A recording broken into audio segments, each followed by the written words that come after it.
हाँ, good afternoon बच्चों। हम पहले यानी प्रीवियस क्लासेस में इसे पढ़ाए थे कि आवर कल्चर एंड हेरिटेज यानी हमारी संस्कृति और धरोहर। हेरिटेज मीन्स क्या होता है? धरोहर या विरासत होता है। ये मैंने पढ़ा चुका है और आशा करता हूँ कि आपने इसे समझा होगा अच्छी तरीके से, बारीकियों को इसे समझा होगा। यह हमारे कल्चर से डिपेंडेंट करता है, हमारी संस्कृति से डिपेंड करता है। संस्कृति का तात्पर्य हमारे भोजन से, हमारे रहन सहन से, हमारे खान पान से है और किसी पार्टिकुलर रीजन में मनाए जाने वाले सेलिब्रेशन से है, डांसेस से है, ओके, डांसेस और म्यूजिक से है, पेंटिंग्स और आर्किटेक्चर से है। आर्किटेक्चर मीन्स क्या होता है?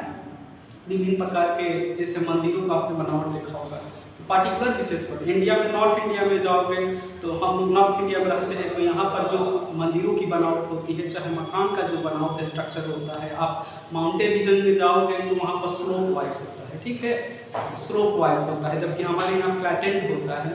या क्लाइमेटिक कंडीशंस के अनुसार डिफरेंट टाइप, मतलब कि डिफरेंट अलग अलग स्पेसिस जगहों पर आप देखोगे कि अलग अलग प्रकार के मकान बनाए जाते हैं, उसी को आर्किटेक्चर कहा जाता है। पेंटिंग्स है ना, पेंटिंग्स की भी किसी भी कल्चर या किसी के इतिहास के विषय में जानकारी प्राप्त करनी हो तो पेंटिंग से हमें मिलता है।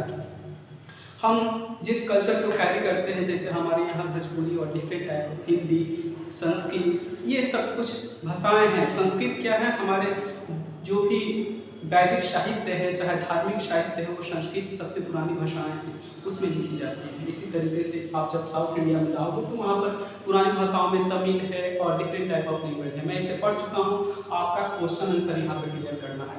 पहला क्वेश्चन आंसर यही है कि what are the, how are the Indo Aryan languages are different from Dravidian languages. यानी कहने का मतलब है कि Indo Aryan language Dravidian language से कैसे डिफरेंट है। हम पढ़े थे ना कि इंडो आर्यन लैंग्वेज कहाँ की भाषा है जी? उत्तर भारत की भाषा है। और उत्तर भारत का तात्पर्य है कि भारत को दो बराबर भागों में काट दीजिएगा, इक्वल पार्ट में, तो उत्तर का जो भाग है, नॉर्थ का जो पार्ट है, जहाँ पर हम लोग जैसे बहुत सारी भाषाएं बोलते हैं, भोजपुरी, मैथिली, हिंदी, संस्कृत और डिफरेंट टाइप अनगिनत लैंग्वेजेस बोला जाता है उत्तर भारत में, ठीक है, चाहे पंजाब हो, हरियाणा, उत्तर प्रदेश हो, दिल्ली हो, है ना, दिल्ली हो, राजस्थान हो, जम्मू कश्मीर हो, उत्तराखंड हो, तो ये राज्य जो आते हैं किसमें आते हैं? उत्तर भारत में। तो यहाँ की जो लैंग्वेजेस होती है इंडो आर्यन लैंग्वेजेस कहलाती है, तो इसी का आपको देना है। The Indo Aryan languages are spoken in North India, जबकि साउथ इंडिया में जो लैंग्वेजेस बोली जाती है उसको इस कैटेगरी में रखा गया है, Dravidian languages are spoken in South India.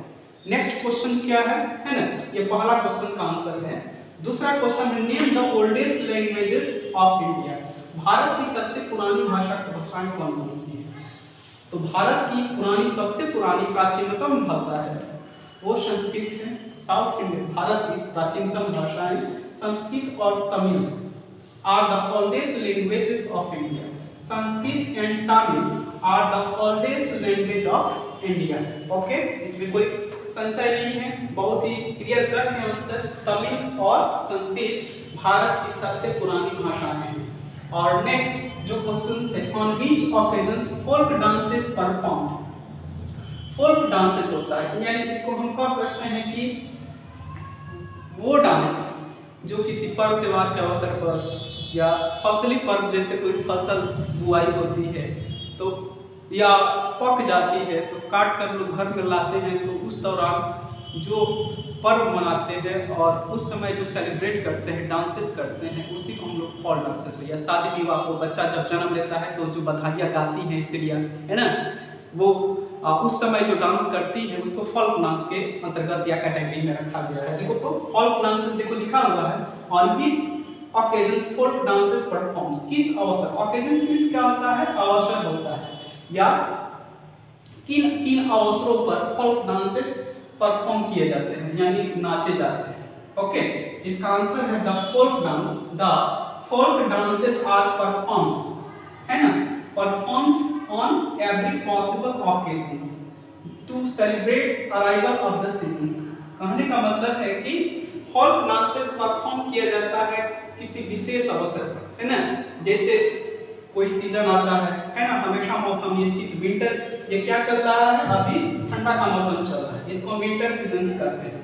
इसमें भी, इस अवसर में भी अनेक प्रकार के डांसेस जो होता है परफॉर्म किए जाते हैं। ओके, नेक्स्ट उसके बाद क्या आता है जी, उसके बाद आता है बसंत ऋतु, स्प्रिंग सीजन आता है, और उसमें जानते हैं कौन से डांसेस किए जाते हैं। होली लोग हमारे यहाँ होली जो मनाने की परंपरा है वो बड़ी विचित्र है, दूसरे जगहों की अपेक्षा हमारे यहाँ जो भोजपुरी संस्कृति है, हमारी अपनी जो संस्कृति है बिहार की संस्कृति कुछ डिफर होती है, बहुत ही मज़ेदार होती है।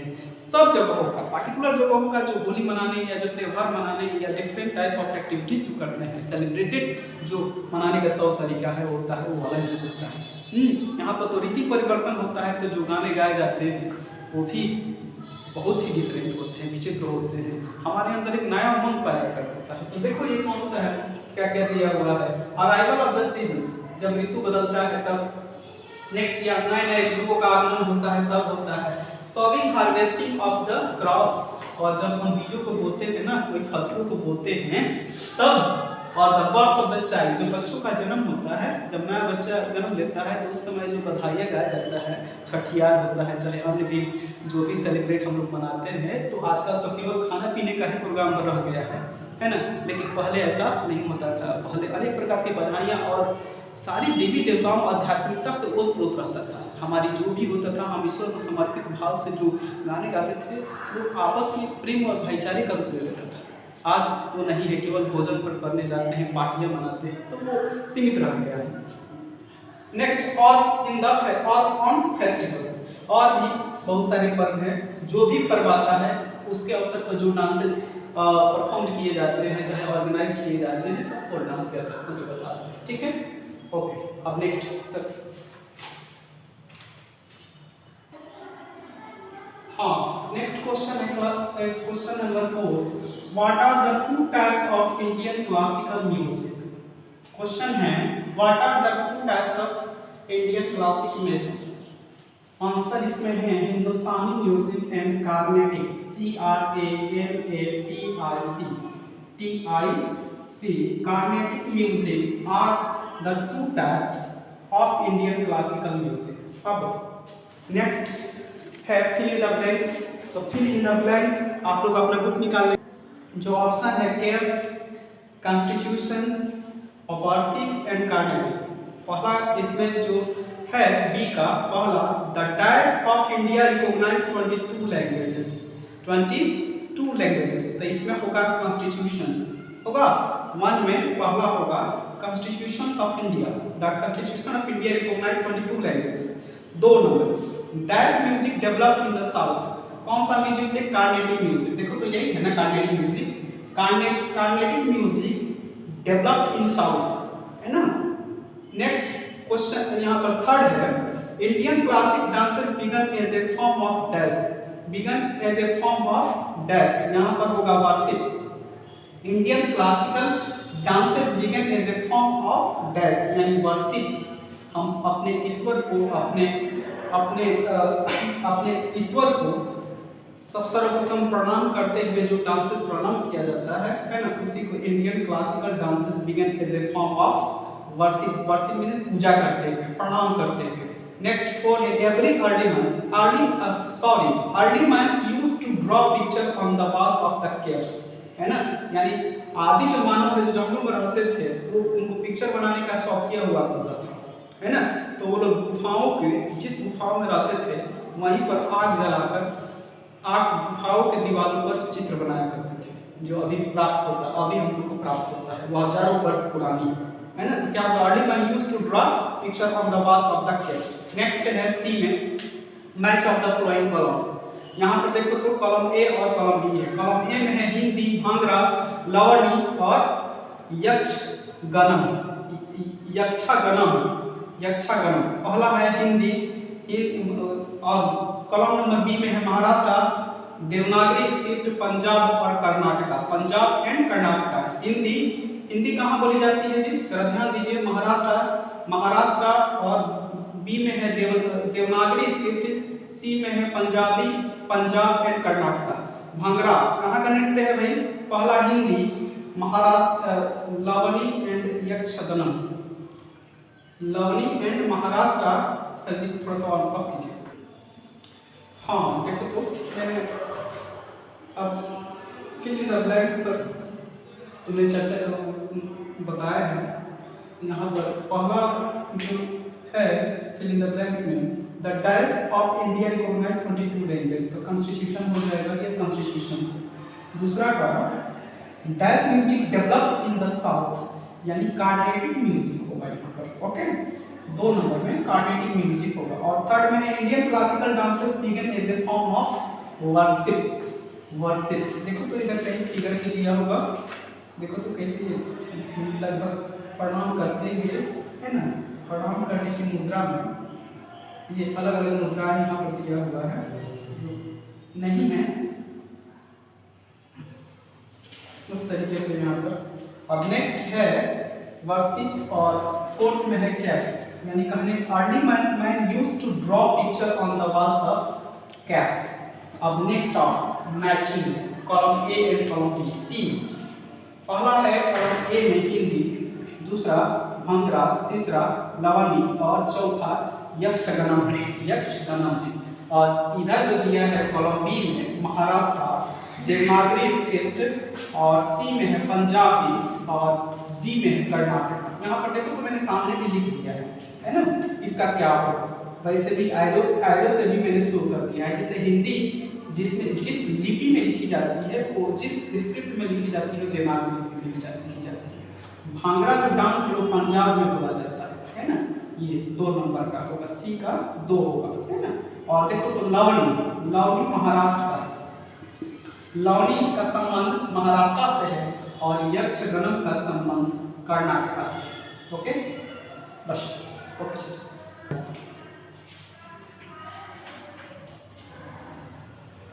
हाँ तो बच्चों अब मैं आपको पॉइंट नंबर डी पर हम चलते हैं, जिसमें ट्रू और फॉल्स को क्लियर करना है।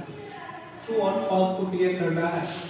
यहाँ से देखिए तो क्या है, पहला जो है most of the Indian languages are written from left to right. देखो इधर कैसे लिखा है, ये लेफ्ट है और लेफ्ट से लिखते हुए हम राइट की ओर इधर बढ़ रहे हैं, है ना। लेफ्ट से रिटेन करते हुए हम राइट की ओर जाते हैं। और हमारे देश में, है ना, जो भी हम लोग लिखते हैं, है ना, वो अधिकतर क्या होता है, लेखन का जो परिपाटी है या प्रचलन है, रनिंग है, वो हम लोग क्या होता है लेफ्ट से राइट की ओर बढ़ते हैं। तो ये सही होगा, है ना, ये ट्रू है, left to right. Next question है कि Hindi is the mother of all Indian language, यानी हिंदी सभी भारतीय भाषाओं की माता है। ये गलत है ना। हिंदी सभी भारतीय भाषाओं की माता नहीं हो सकती है, ठीक है। ओके, ये फॉल्स होगा। नेक्स्ट क्या है, पॉइंट नंबर या थर्ड है यहाँ पर, mekhela is wrapped like a lungi and chadar is used to cover the upper bodies. Mekhela is wrapped like a lungi and chadar is used to cover the upper bodies. हाँ बिल्कुल ये सही है, आप लोग पढ़े होंगे तो आप लोगों को यह जानकारी होगी कि mekhela is wrapped like a lungi.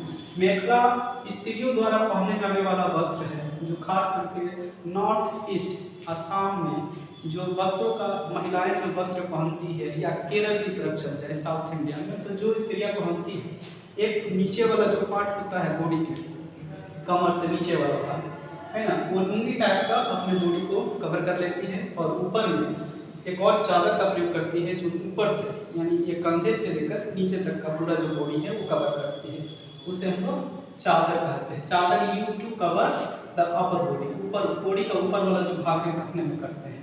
अब नेक्स्ट है Kathakali is a famous dance form of Karnataka. Kathakali is a famous dance form of the Karnataka. ये बिल्कुल सही है ना, ये बिल्कुल सही होगा। Kathakali is the famous dance form of the Karnataka. Next ये ट्रू, ये भी ट्रू है। दूसरा अब आइए ई में, पॉइंट नंबर ई में चलते हैं, और इसमें हम लोग को अच्छा जो इसमें 4 ऑप्शन दिए हुए हैं, उस 4 ऑप्शन में जो करेक्ट होगा, एक्यूरेट होगा, उसका आपको हम यहाँ पर आंसर केवल उसी का लिखे हुए हैं। 4 ऑप्शन दिया हुआ है, जिसमें से 4 ऑप्शन में से जो एक क्वेश्चन एक्यूरेट है, सही है, मैंने उसका आंसर यहाँ लिख दिया है। Language spoken in South India, है ना, साउथ इंडिया में जो भाषाएं बोली जाती हैं उस इस कैटेगरी में रखा जाता है, द्राविडियन लैंग्वेजेस कहा जाता है। Question option number B is right. और क्वेश्चन नंबर 2 है, which of the following languages is written from right to left. कौन सा ऐसा लैंग्वेज है जो ऐसे दाहिने से, हम लोग दाहिने से लिखते हुए लेफ्ट की ओर पढ़ते हैं, ये लेफ्ट की ओर पढ़ते हैं, तो कौन सी भाषा है जी? Urdu. Option number 1 is right. अब नेक्स्ट घूमर डांस देखें। हाँ बच्चों, यहाँ पर थर्ड क्वेश्चन है कि lungi is called veshti. Lungi is called veshti, किन राज्यों में इस एक लुंगी को वेस्टी कहा जाता है? तो देखो 4 ऑप्शन दिया हुआ है, 4 ऑप्शन में से क्वेश्चन एक्यूरेट जो है, सही है, वो तमिलनाडु है। और घूमर है ना, घूमर यह बहुत ही फेमस नृत्य है जो राजस्थान में डांस किया जाता है। एक पिक्चर देखे हुए, क्या नाम था, मूवी है वो, घूमर डांस उसमें बढ़िया से ऑर्गेनाइज किया गया हुआ है। तो यह राजस्थान का बहुत ही फेमस डांस है ना, घूमर। ओके, बहुत सारे मूवी में इस डांस को ऑर्गेनाइज किया जाता है। जैसे राजस्थान का जो डांडिया डांस होता है, ठीक उसी तरीके से यह डांडिया डांस जैसे गुजरात का होता है, ठीक उसी तरीके से घूमर का सामान राजस्थान से, ठीक है। ओके,